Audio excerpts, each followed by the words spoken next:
Can you explain to me what the National Action Network is? Gladly, man. The National Action Network is a civil rights organization based in the tradition of Martin Luther King Jr. Is headed and founded by the Reverend Dr. Al Sharpton in 1991. And Reverend Dr. Al Sharpton, he was anointed at an early age, being 4 years old as a boy preacher. And a lot of 4-year-olds, they're not thinking about preaching. So I call it an anointing. That's only a God-given thing that someone can have. So Reverend Dr. Al Sharpton, he through his civil rights work, being in the same line as Dr. Martin Luther King, with Wyatt T. Walker and the people that was around King, Jesse Jackson, his mentors, he took on the mantle of civil rights, because King was a Southern civil rights activist. The New York perspective had Malcolm X. Mm-hmm. They're more militant up in the North. We were more militant, and Rev shares that he almost was turned to the dark side, so to speak. Not calling Malcolm X in the dark side, but almost turned to the militant side of activism. And his mother saved him and put him with the right people, and he was raised in the Dr. Martin Luther King tradition of direct action, nonviolence. Malcolm X said, "You smack me on one cheek, I'm gonna smack you back. I'm not turning the other cheek." These people were like that. So, and again, the battle is always fought on multiple fronts. You need the whole collective, different views, different opinions. But the National Action Network, we help people. We help people. It doesn't matter your religious background, your gender, your color, or creed. We help you in times of need. And a lot of people only associate the National Action Network with a police shooting, an unlawful police shooting, and we have to fight for justice. An unlawful police killing, and we have to fight for justice. But we do way more than that. Looking from the outside in, I had that feeling also. But being here, working here, I see that we do a whole ton of other things that doesn't get the press. It doesn't get the accolades that it should get. And I'm here to help strengthen that course. What other activities is the National Action Network involved in? Oh wow, I'm glad you asked. The National Action Network has 8 New York City chapters. We're sitting in the national headquarters for the whole nation. Every chapter in the nation calls here. In this chapter here, New York City chapter is known as, we have over 24 committees.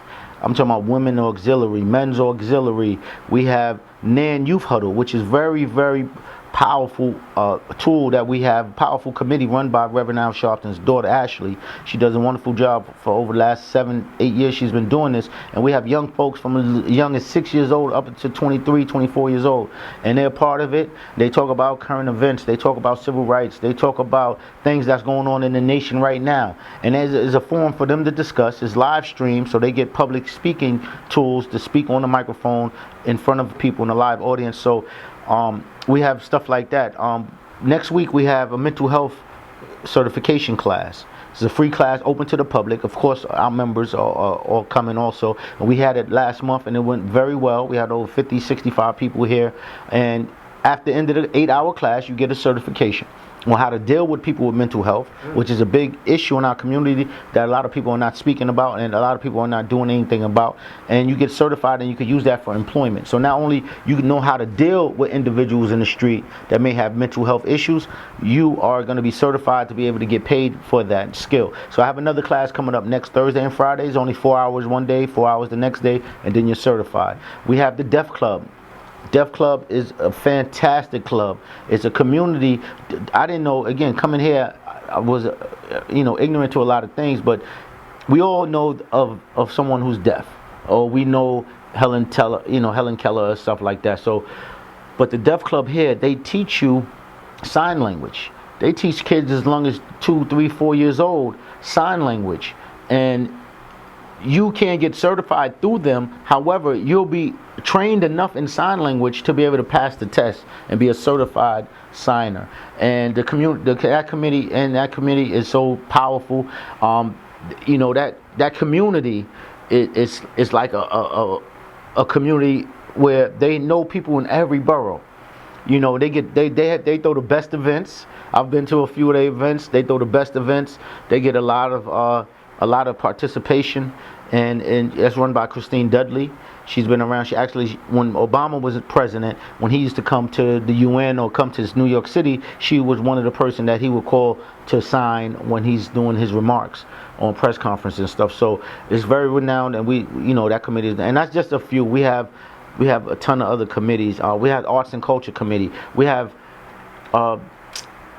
Sports Committee, run by Stan Mallory, Tamika Mallory's father, longtime member.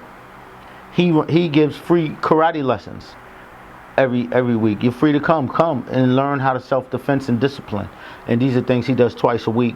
We have a NAM basketball team. So we do a ton of different things, man. We have a political action committee run by Dawn Jones. She's also a board member, national board member of National Action Network. And she handles our voter registration drive. And we're trying to do something to get more young people involved this year. I'm speaking to her about putting something together with some entertainers that kids look up to. You got your Cardi B, your Remy Mars. You got a whole bunch of different entertainers that want to be involved. So we're trying to reach out to them to get them to help us do the voter registration. The kids just want to see the entertainer, but if the entertainer say some things that's positive, like you need to register to vote and you need to vote, doesn't matter what party you vote for. Because I'm a big believer, even though I'm in New York and this is the Democratic hotbed, I'm a big believer. If I don't care if you're a Republican or a Democrat, I'm going to deal with you on the issue. Are you a champion for this issue? Are you a champion that's going to champion for the community? So forget party. You could be a Republican, you could be a Democrat. If you're not doing the right thing, why would I vote for you? Just because you're in the party of a Democrat? So that's something I'm trying to get the people away from. We have to vote on people on the merits and the issues that matter to our community. How would you get involved with the National Action Network?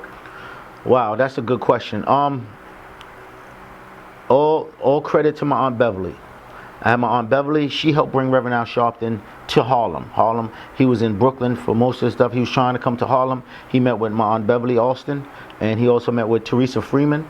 They both passed away. Actually, the anniversary of my aunt's passing is coming up. It's July 11th. Okay, coincidentally, my aunt used to always have these fantastic gatherings at her home, and I would always, be there because I stayed with, I spent a lot of time with my aunt, spent a lot of time in Harlem. My whole family's in Harlem, and I lived in the Bronx, but right across the bridge here. So I used to go back and forth in Harlem. I went to school here in Harlem in St. Charles.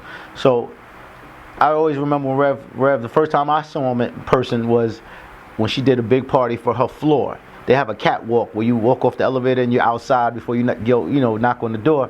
And he came with his bodyguard, and his bodyguard was bigger than him. And I was like, wow, this is really Reverend Al Sharpton. And he came, and he was there, and so I met him. So basically, I was doing work. I started in politics. My aunt called me one day.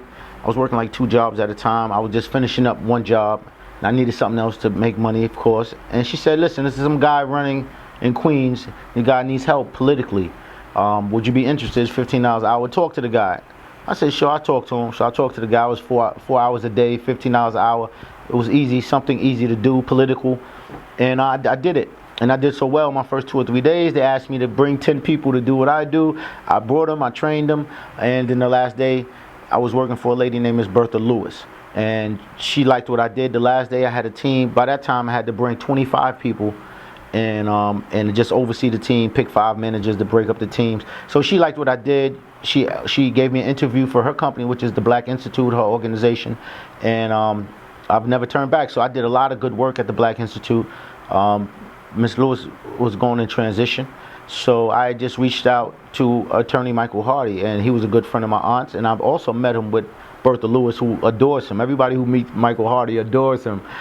So I just reached out to him one day, like, Hardy, I'm doing this social justice stuff. We're doing civil rights stuff. What other opportunities are there in this game? He said, let's meet, let's talk about it. Little did I know he was interviewing me for that 2-hour lunch that we had. And he brought my attention to Rev, and they said they have been watching, and I could be a good fit over here. And I took the leap of faith, and I said, let me come over here and see, if I can make an impact. And again, watching from NAN from the outside, I did not really know the power of NAN. NAN is very powerful, is very strong, a very strong organization. So it was definitely a big jump for me at the time.